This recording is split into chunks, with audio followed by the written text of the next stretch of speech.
Good afternoon. It's 4:30 once again in the UK, and I welcome you to this Facebook live broadcast on behalf of the Soul Spa. The Soul Spa, a place in Central Bath, UK, that you can visit online and at their premises and learn all about all things to do with mind, body, and spirit. My name is Christina Juppe. I'm one of the team of practitioners of the Soul Spa, albeit at the moment only working online for them. And every week I hold a broadcast to share with you my tips, tricks, tools, techniques, and practices to make your life more fulfilled, more happy, more content, and overall more successful. I'm a health and well-being coach and a rapid transformational therapy practitioner. This method is based on hypnotherapy. It's also a mix of CBT, NLP, and other secret tools that we use in order to free our clients from any mental and or physical blocks, sometimes that have prevented them for years from leading the life they deserve. My topic today is the secret, or the mind switch, if you so want, the mindset switch that will help you and allow you to free yourself from any disappointments in your life. And as always, this is something I practice myself. I don't ever teach anything that I have not practiced in the past or not experienced or am not currently using. So this mindset switch that will free you from any disappointments in your life. Why do we not want disappointments? Of course, we don't want to be disappointed because disappointments normally result in feelings of anger, sadness, frustration, and so forth. And the best way for me to explain this, I thought I'd use the metaphor of a game, and the best way to teach you how to do this as well. So let's take the situation of a tennis game. Winning, losing, being disappointment is obviously a factor in life, be it in situations or be disappointed by people. Let's use the metaphor of me playing a tennis game. Now, in order to explain how to avoid any disappointment, I want you to think of three words, three mindsets, if you so want. The first one's called attachment. So say, for example, I'm the sort of person who gets attached to things or people or situations. I'm playing tennis and I'm attached to the outcome of this game. I want to control how this game goes. I expect how this tennis game should end. I expect how the match should end. And I want to win naturally. Nothing wrong with that. Nothing wrong with winning whatsoever. Of course, we all want to succeed. We all want to widen our horizons. We all want to bring out the best in us and reach our goals. So my mindset is that of I absolutely want to win, and I know how this situation is going to come out, and I fully expect that I will rise and end up as the winning party. So obviously I do my best, I play full out, and what happens, I lose. So as I've attached to the outcome of this match, I'm naturally disappointed. I'm angry, I'm frustrated, I might even throw my racket down to the ground, I may even stomp with my feet on the ground, I may throw the towel on the ground, whatever, I'm not happy. I'm angry, I might even say a few choice words to my opponent, and I feel frustrated, I feel annoyed, I feel very worked up inside, and this is not only negative and bad for me, but also for my opponent. So that's the mindset of attachment. You attach to a situation, you attach to how a person should treat you, perhaps, how a situation should end up. You want to control the outcome. You determine in your mind how the situation should end. You lose. It doesn't end the way you want it to. You're disappointed. Not good. Agreed? Okay, then the second notion is detachment. So detachment means that I'm not ever going to play tennis at all. Detachment means I've lost so many times, I've had so many bad experiences, I'm not even touching that game at all anymore. I'm completely detached. I'm not playing the game. My racket can stay and fritter away at home. I'm not even playing the game anymore. So I'm going from playing full out, expecting to win, to completely detaching. I don't want to do this anymore. Or I don't want to interact with this person anymore. So I'm detached from the game of tennis, which we'll be using as a metaphor. So I'm not even going to try anymore. I've been let down too many times. Detached people are often people who have chronically had bad experiences, who have had chronic failures, if you so want, who've been chronically let down by somebody. So the right opposite of attachment, going full out, expecting everything to work out your way and then being disappointed, is detachment. I don't want to play anymore. I'm done with this. I've had too many disappointments. I don't even want to go there anymore. That's not good either, because it closes us off to certain possibilities. We may detach from a person because we've been disappointed by them so many times. We may detach from a new skill because we tried so many times we don't want to learn it anymore. We may detach from ever going into a new situation because we're thinking, oh, it's just going to go like last time. I'm just no good at this. So detachment is completely at the other end of the scale, where we refusing to engage in the game at all. And the third notion I want you to think about, and that is the mindset that makes all the difference. And that is the mindset that I practice every day. I'm really good at this, actually, even if I blow my own trumpet here, but I'm really good at this. It's non-attachment. So we talked about attachment, we talked about detachment, and now I want to share with you the mindset, the practice of non-attachment. So I'm going into my game of tennis, which I'm using here as a metaphor, and make no mistake, I'm playing full out. I'm giving it my all. I really, really would like to win, but I'm not attaching to the outcome. I'm not attaching to how this will end. Yes, I'm going to give my absolute best. I'm going to play full out, but I'm not attaching to any outcome whatsoever. I'm just playing in the knowledge that things will unfold in any way, shape, or form that's right for the highest and best, that's good for everyone concerned. So the game unfolds and I lose, and that is absolutely okay. So I'm going in with the attitude of non-attachment, wanting to play full out, wanting to be successful, but not attaching, not having a predefined opinion how the situation should end. So in this attitude, if I lose, well, of course, I'm not going to be jumping around with joy, but I'm going to be very cool, calm, and collected. I'm going to feel pleased for my opponent. I might wonder, what could I have done differently? I might even seek advice from my opponent. I might think about my game, perhaps get a different coach, perhaps get a coach, and generally speaking, just enjoy the game and be glad of the experience, and having enjoyed the movement, having enjoyed getting fit, having enjoyed the fresh air if I'm playing outside.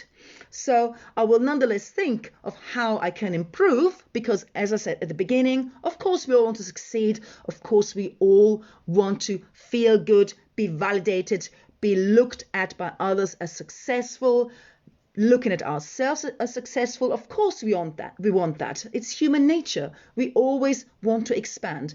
But with the attitude of non-attachment, you leave the outcome in the realm of the universe. You have faith that you are giving your best, but whatever the outcome will be, and something better may be around next time, and you may triumph next time. And you can use this notion, this attitude of non-attachment, to any situation, to any person. It's simply a matter of not wanting to control and determine the outcome. Being happy, working with whatever the outcome is, making the best of the outcome.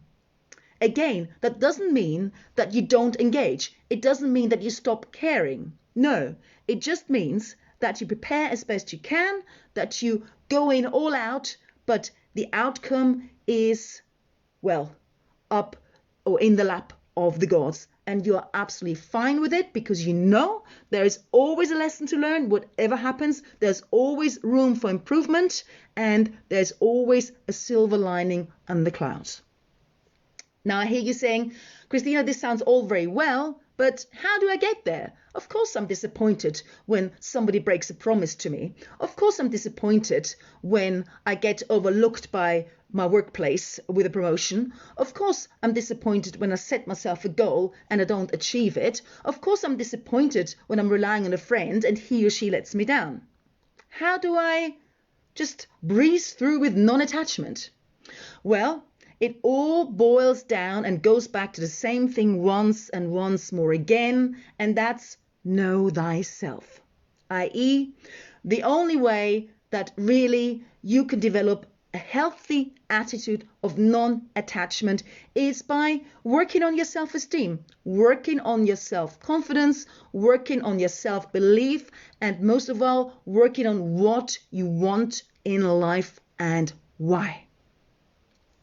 Because once you have that grounding of knowing who you are, knowing what you stand for, knowing what your morals are, knowing what your values are, knowing what you do not stand for, knowing what you want in life, knowing why you want it, then everything else is just an external addition. Everything else, all the reactions around you, anything what happens, the outcome of any situation is simply something that unfolds. Once you know, and obviously it's an ongoing journey and the same here for me, but once you know what it is you want to achieve at the end of the day, once you know why you want to achieve it, what your mission, your purpose in life is, then the how and when becomes less important because you know you'll eventually get there. And how do you know this? Because you have the space, you have the freedom to assess situations. So non-attachment is not detachment. Non-attachment does not mean not caring, giving up. No. Non-attachment means approaching every person, every interaction, every situation with a grounding in yourself, with the knowledge that everything will work out for the best. And how do you achieve that? You achieve that with so many tools, with meditation, with affirmations, by engaging a coach, by reading books, watching videos, listening to podcasts, listening to webcasts, anything that works for you that can help you increase your self-belief, your values, and know what you stand for, perhaps even on a spiritual level, anything that grounds you more in yourself and helps you to enjoy life to the full, that will help you practice non-attachment. I myself have done videos in the past on this Facebook page. You could watch any of my videos. I recently done some on affirmations. So if you're somebody who likes using affirmations, you could do that. I've also done one on how to face fearful and anxious thoughts and overcome them. So if fear, if insecurity is holding you back, you can watch this video. How to become your own best friend, practicing self-love, practicing self-praise. I've done a video on that as well. So if you watch any of those videos, that will give you some very good ideas on how to increase your confidence and how to increase your grounding and how to really stand securely in this world, which I admit can be a very, how to put it, fast pacing, a very upsetting world, especially in these times. But there is a point of knowing within you that you can reach with practice. It is work. There is a point of knowing, a point of safety, of security, of knowing your own self, of knowing your place in this universe, what you want and why you want it, and most of all also enjoying the moment, enjoying the action, like I'm enjoying the tennis game, the tennis match, without attaching to the outcome. There is this point that you're absolutely able to reach, and The more you reach it, the more you want to, because it's such a beautiful journey. But practice any of the techniques or explore any of the techniques that I've just told you. The practitioners of the Soul Spa can most certainly help. If you're new to this, if you're new to the Soul Spa, go to the Soul Spa webpage, thesoulspa.co.uk. Look at the practitioners. There's many of us. We do all sorts of different things, all to help with your mind, body and spirit. Maybe you need to develop and improve your physical body, your health, your fitness. Maybe that will help you on your journey to know yourself, to know what you want in life, and to practice non-attachment so you can go through any situation and any encounter with anyone in a healthy, balanced way, free from anger, free from disappointment, free from hurt, free from annoyance, free from frustration. It's absolutely possible because I do it every day. And for me personally, it means disappointment is just not on my radar at all. I don't get disappointed. It doesn't mean that things go wrong for me, wrong in inverted commas. Of course they do. It doesn't mean that I breeze from one success to another. But I take things in my stride because I know what I stand for, I know what is acceptable, I know what isn't, and above all, I know that I am loved, that I'm lovable, and every situation, even if it doesn't evolve according to my immediate wishes, will eventually evolve for the best. And most of all, I know that the universe is always conspiring for me, not against me, for me. So practice that attitude, practice that optimism, practice knowing yourself, find ways of knowing yourself. Go to the Soul Spa, read books, whatever it is you need to do, watch some of my other videos, and you'll get there. And consciously approach difficult situations or any situation, any encounter with the attitude of non-attachment. Practice, practice, practice, and you will, after a while, find that nothing rocks you. You're not disappointed. You just like, next, move on. Okay, I'll learn from this. I'll course correct. I'll do this, I'll do that. But disappointment just won't be an issue in your life anymore. And that's all from me. And I hope you enjoyed it. I want to say thank you for everyone who's been watching this live. And if you're watching it in replay, then I hope you're finding this useful.